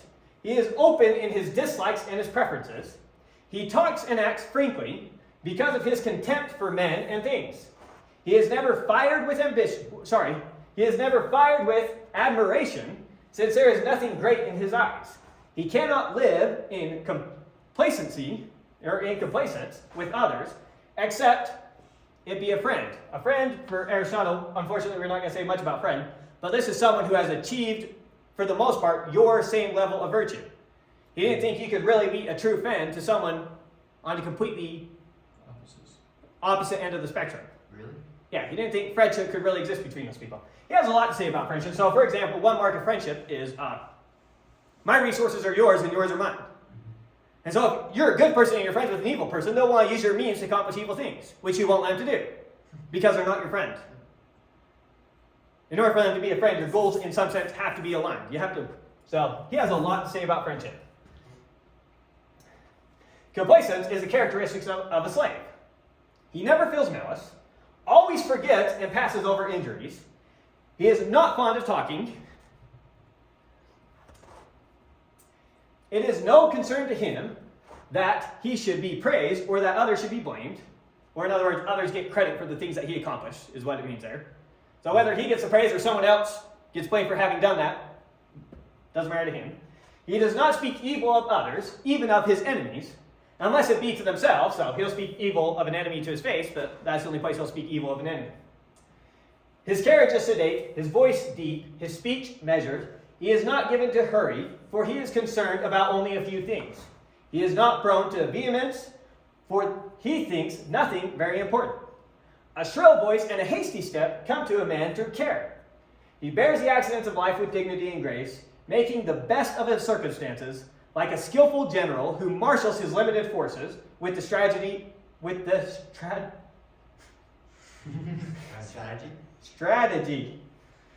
Kept put my G early. All right. He bears the accidents of life with dignity and grace, making the best of his circumstances, like a skillful general who marshals his limited forces with the strategy. We're just going to skip that word. Of war. With the tactics of war. He is his own best friend and takes delight in privacy, whereas the man of no virtue or ability is his own worst enemy and is afraid of solitude. So, that's his description, with me cutting out pieces, of what he calls a magnanimous man and how he behaves. Make sense? Nothing weird there? I do have some questions about the other table. Oh, going all the way back to the table? One side. Technically all the way, but it feels like you could have. So these are described as ranges, and you have the excess range, the mean range, the lesser. They exist on a spectrum. On a spectrum. But it does seem like it's possible that some of these can exist in your person at the same time. Exist in what? These definitions, these ways of being, could exist in you at the same time. Simultaneously? Give me an example. Not necessarily at the same time, but on average, if that makes sense, throughout the and Throughout the course of your life, sure. well, yeah, and I understand these ways, but you might have, for instance, based off of a different opinion, you might be courageous in one area in your life, but cowardice in another. You might be a hell of a fighter, but you're scared of your wife or something, you know? Oh, I see what you're saying. Yes. So what does that classify you as? And so, and not only that, but it feels like there's another dimension to this where not only are you at a certain range here based off a specific subject, but it's a certain amount of So let's take this one time. So talking about in a certain instance, he would say that in that instance you acted cowardly. In some other instance you may act rash. In some other instance you may act courageously. When we say that you are a courageous person, we mean that you have formed the habit of taking the courageous choice in your circumstances, period. most of the time. Or for the most part.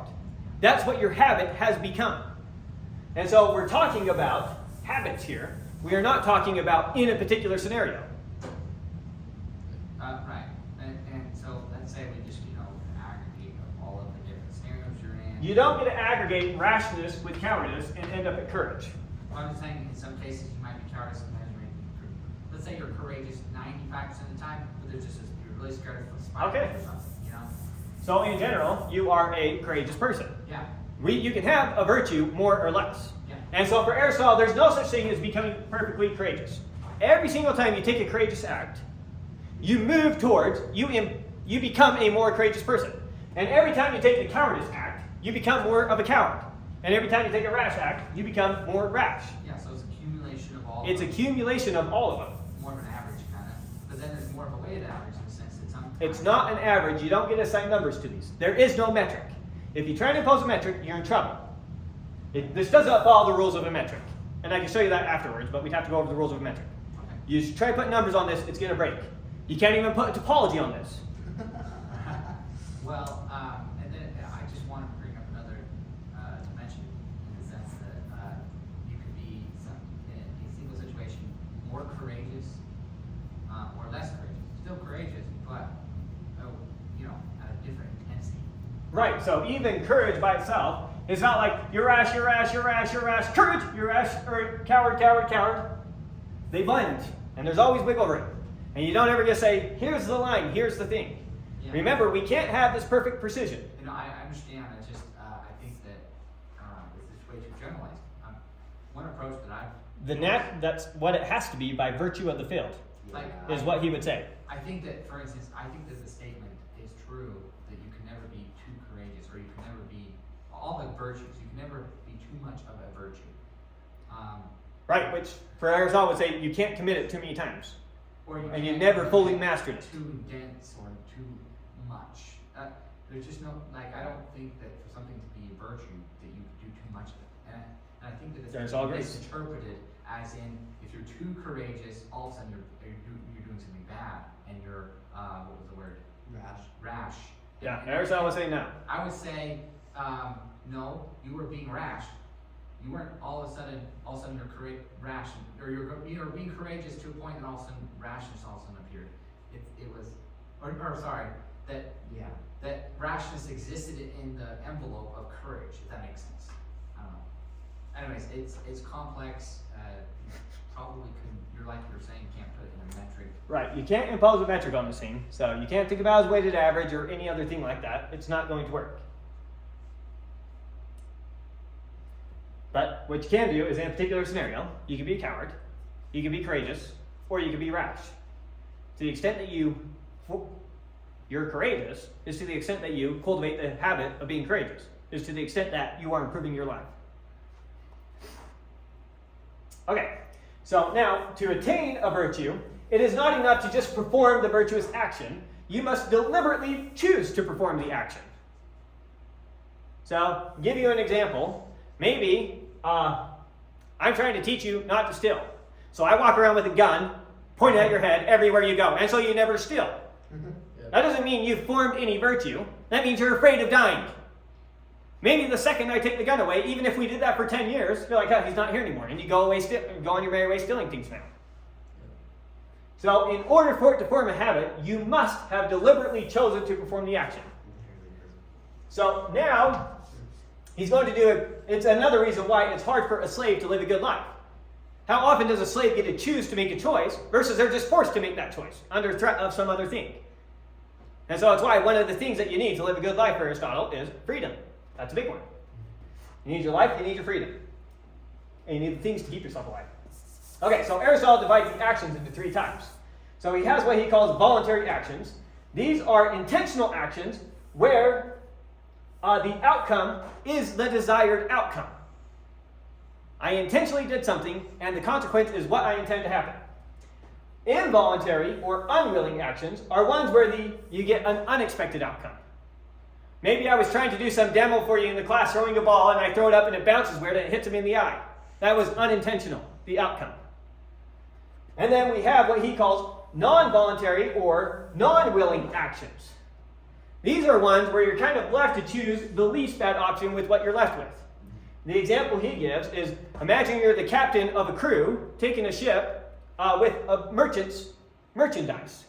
And you're taking it across the Mediterranean Sea, and you hit a storm, and so you're forced to dump the merchandise to keep the ship afloat. It's not that you would have chosen to just dump the merchant's merchandise. You wouldn't have gotten the boat and said, let's just tell them we delivered it and dump it off. You were making the best of a bad situation. Or another example he gives is, oftentimes men are forced to do shameful things by a tyrant because the tyrant's threatening to kill their family. It's not that the man would ever have willingly done that thing. It's that he's now left making the best of a bad situation, choosing what to his mind is the least bad option. Yep. So the first case, we obviously blame or praise people for. Right? Yeah. If you did what you meant to do, you can be blamed or praised for what you accomplished. The second one, we pity them for, if it happened to be a bad thing, or we don't think much of it. If you tell me I won the lottery, I don't say, oh, you're such a great person. Unless, of course, I want some money from you. Yeah. And then the third one is not so obvious. For someone here, do you blame them for what they did? Not really. Kind of hard to do. Some people might push it more, some people might push it less. But the point is, we all agree, you don't blame them here, you for sure blame them here. This one, kind of fuzzy. But if you do blame them, it's not to the same extent as what we do up here. So when it comes to the kinds of actions that form our character, that form our habits, these ones are the ones that matter the most. It's Right? intention. Yeah. Is the ones where you got the desired outcome. It was intentional. You meant to do it and you did it. Okay. Now, of voluntary actions, Aristotle's going to talk about two types. There's ones that you did deliberately and the ones that you did not do deliberately. And unfortunately, deliberate is one of these words that we've kind of ruined with time, and it just means intentional for most people now. What's a deliberate choice? Where you deliberate? It's one that you deliberate over ahead of time and then carry out the choice. Whereas intentional could be something you just decide in the spur of the moment. Right? Common example, our law system takes this into account. First degree murder is premeditated murder. You deliberately killed the person. Second degree murder could be, what do they call it? Act of passion. An act of passion. Self-defense. No, not self-defense. Somehow they aggravated you, though, I think is how they phrase it. But whatever it is, it's something that happens in the spur of the moment, the heat of the moment. It's not something you pre-planned to do, but you ended up doing anyways. But you intentionally chose it. Yeah, it was intentional. You meant to kill him in the spur of the moment. However, it's not something that you pre-planned to do ahead of time. Right. So it wasn't a deliberate choice, it was an intentional choice. Which is a less of an offense. Which is less. Which is less of an offense, apparently. Okay. Because our law system agrees with Aristotle that your deliberate choices are more indicative of your character than your intentional choices. Ones that you deliberated have more to say about who you are and do more to form your character than the intentional choices you make that you didn't deliberate. So deliberate choices are intentional choices, but intentional choices are not deliberate choices all the time. Exactly. A deliberate choice is a type of intentional choice. Gotcha. Okay, so a deliberate choice, what Aristotle calls a true choice, is one done with deliberation and not a spur-of-the-moment decision. Deliberate choice has the greatest effect in developing virtue or vice. There's nothing that does more to help your character than your deliberate choices, and there's nothing that does more to hurt your character than your bad deliberate choices. Yeah. Both of those come from deliberate choices, so that's what we're going to focus on since we want to focus on virtue. So to attain a moral virtue, no.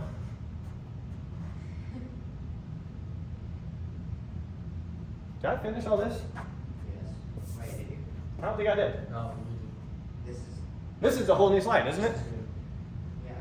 Yes, it is new. Okay, sorry. So, to attain a moral virtue, it is not enough to just want or wish to do good. Everyone desires to do good. We often say the road to hell is paved with good intentions. Right? While wishes are concerned with ends, the thing we want to happen when it's all said and done, deliberation is concerned with means. You may wish to be happy, but you do not deliberate about whether or not you want to be happy. You want to be happy, that's taken for granted. What do you deliberate over? It's not, do I want to be happy, yes or no, let's deliberate this. It's how can I achieve happiness? So we don't deliberate about ends, we deliberate about means. Or if you're working on a school project and you all get together, you don't deliberate about whether or not you should do the school project. That's a given. What you deliberate about is how to do the school project. And who should do what task. Those are the types of things you deliberate about. So, you do not deliberate about whether or not you want to be happy. You deliberate about the right means to achieve happiness. So we deliberate about means, not ends. Deliberation concerns possible human actions. We do not deliberate about the impossible. If you're working on a school project, you don't deliberate, should we have the teacher do the whole project for us?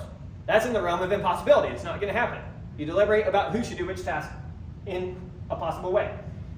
So deliberation concerns possible human actions and occurs when the outcome is unclear or the right way to act is undefined. For example, we do not deliberate about a mathematical proof. The Pythagorean theorem, nobody argue, there's no deliberation. It is what it is. It's very well defined how to go about doing that. And there's very precise rules that we can use in going about doing that. Unfortunately, in deliberation, we don't have those things. So deliberation is about actions we can take. We take actions to promote certain ends or goals, right? Your action is accomplishing some means towards some end. Every action you take is targeted at some end. Why is the guy working at McDonald's? To get the money, etc. Deliberation is about actions we take. We take actions to promote certain ends or goals. Therefore, we deliberate to promote certain ends or goals. I.e., it's through deliberation that we promote happiness. So, knowing how to jump the gun here, knowing how to deliberate well is a very important skill relative to living a happy life. So the premeditation was like most important It's a very important thing. because like I don't want to say that being able to deliberate well is more important than certain good habits. What's more important, being able to deliberate well or being temperate? I don't know how to weigh those. But people don't wish for the good. They wish for the apparent good. People wish for what appears good to them, not what is really good for them. Right? So, while no one is willingly unhappy, they can deliberately make choices that lead them to be unhappy. They can intentionally choose to be vicious people, thinking that it will somehow make them happy, and they're mistaken about that. Right? They are mistaken about the course of life that will ultimately produce happiness for them. Even though people with a bad character may be ignorant and even seem unable to choose the right things, so there's some people that it just seems like they're now at a point where it's impossible for them to make the right decision. Right? Maybe it's a drug addict. And now they feel like they're at a point in their life where they're stuck and they can no longer make a particular good choice. Aristotle says this condition stems from decisions that were originally voluntary. You don't accidentally become addicted to cigarettes. You know it's an addictive material. Right now you're not. If later in your life you are, that is through voluntary choices that you made. It wasn't some big accident. You're never surprised. If you decide you're going to be completely inactive and start eating a lot of food, you're going to slowly get weight. It's not poof one day, I put on 200 pounds, what happened? You voluntarily made those choices. So it's not an accident. No child is born with a bad character, or a good character for that matter. And it is only through deliberate choices, or at least for the most part, through deliberate choices, that these are developed. For example, relating to physical health, while no one blames those who are ill-formed by nature, people do censure those who are that way through a lack of exercise or neglect.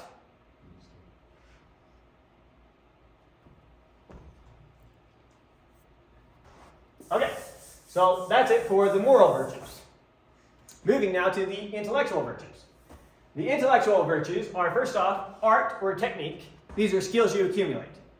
Aristotle thinks the more, the merrier. If you learn how to play the piano, that can only make your life somewhat better.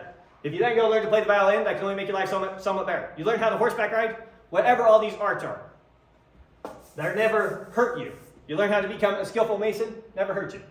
So, art or technique, scientific knowledge, This is demonstrated knowledge. This would be like what you get from studying geometry or from studying physics or studying what we typically think of as academia. And then practical wisdom. This is being good at deliberation. So these are our 3 intellectual virtues. Of the 3, these 2 are the ones we're going to focus most on. Oh, sorry. And then intuitive reasoning, which is grasping first principles. A first principle would be like the law of contradiction. And then finally, what he calls philosophical wisdom, which is combining intuitive reasoning together with scientific demonstration. So let me underline the 4 when it's all said and done. Or the 2 that we mostly care about. Practical wisdom and philosophical wisdom. Practical wisdom, being able to deliberate well. Philosophical wisdom, both having understanding of a lot of first principles and derivations from those first principles. Being well educated in fields of knowledge. Those are the 2 big ones. So while moral virtues are a mean, with intellectual virtues, more is always better. So there is no excess of geometric knowledge. Yeah, there is. There is no excess with these ones. So these ones we don't put as a mean between 2 other things. Okay, so while moral virtues are a mean, with intellectual virtues, more is always better. The chief of the intellectual virtues is philosophical wisdom. While practical wisdom seems to be the most crucial in developing moral virtues, it is dependent upon philosophical wisdom in the same way that health is dependent upon medical knowledge. So philosophical wisdom can give you guidance as to how you ought to carry out your deliberations. So in that way, he's going to say it's superior. But you need them all. Maybe we'll end here with justice, because that won't be a bad place to also start talking about politics. So we've talked about all the different virtues. Roughly, what is Aristotle's view of a happy life? It's a law of happy choices over time. So happiness is activity of soul in accordance with virtue. What are the virtues? You have your moral virtues and your intellectual virtues. As part of that happy life, you also need external goods to enable you to carry out this activity. So it's good that you go out there and you get wealth. That's a good thing in Aristotle's mind. It helps enable you to carry out virtuous activity. It's good that you go and you eat your food. Keep yourself alive. If you die, you can't carry out virtuous activity. So it takes into account all those things. So, we'll end it there for today. Any questions about ethics? How much more is there? How much more? Not much. As you can see, I'm very prepared for politics. But we're kind of out of time. Okay. No more questions? So we'll call it there, and I'll see you guys next week probably, if I'm ready. I'd like you to explain to me how